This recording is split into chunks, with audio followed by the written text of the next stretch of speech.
Bundesliga set for a relegation battle royale between some of its biggest clubs and Brassell.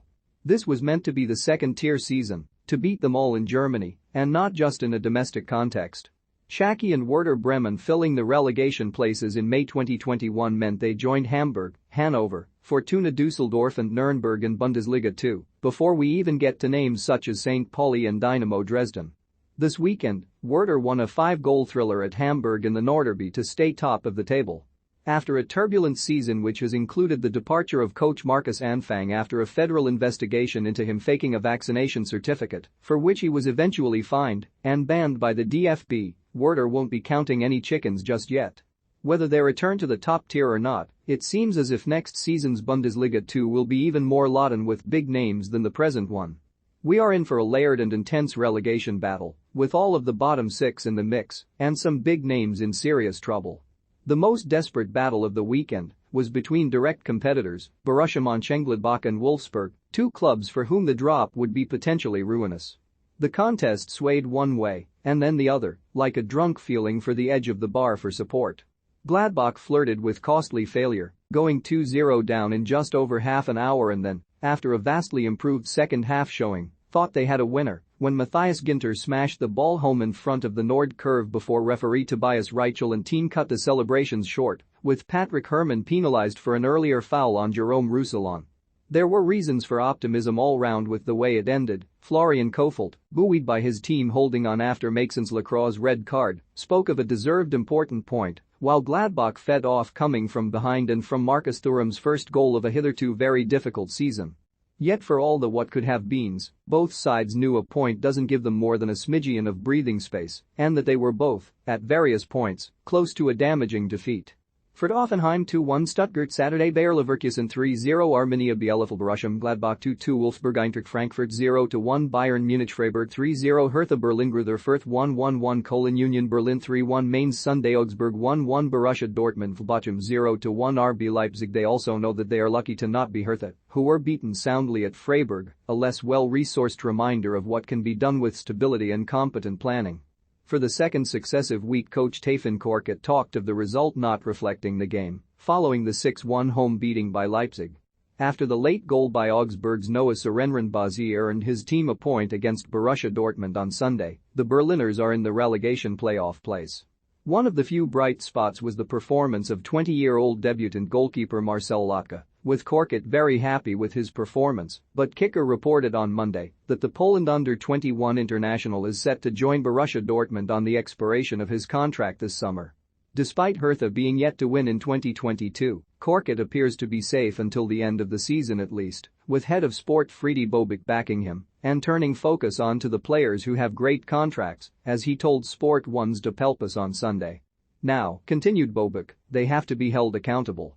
Even worse off are Stuttgart, whose heartbreaking late loss at Hoffenheim on Friday night, after a Wataru Endo opener they led until the 85th minute, upon which they conceded twice to Christoph Baumgartner, made it 9 games without a win and left them in increasing danger of what would be a third relegation in 7 years. Like his counterpart Korkut, Pellegrino Matarazzo defended his players. "We played well, were 1-0 up, and went home empty-handed," said Matarazzo. "This is extremely difficult to take." Baumgartner scored 2 late goals to complete Hoffenheim's comeback win against VfB Stuttgart. TSG VfB EA Tremabuji. While Hertha can't complain of a lack of resources, Stuttgart have had to deal with a series of personnel issues, adding to their long-standing boardroom wranglings. Gregor Kobel and Nicolas Gonzalez left for combined fees of over €40 million in the summer, and a young team has been further decimated by injuries to key players. Silas Katampumvumpa didn't return from an ACL injury until November, and having showed flashes of his old form recently, he badly dislocated his shoulder against Bochum last week following surgery. He will miss the rest of the season.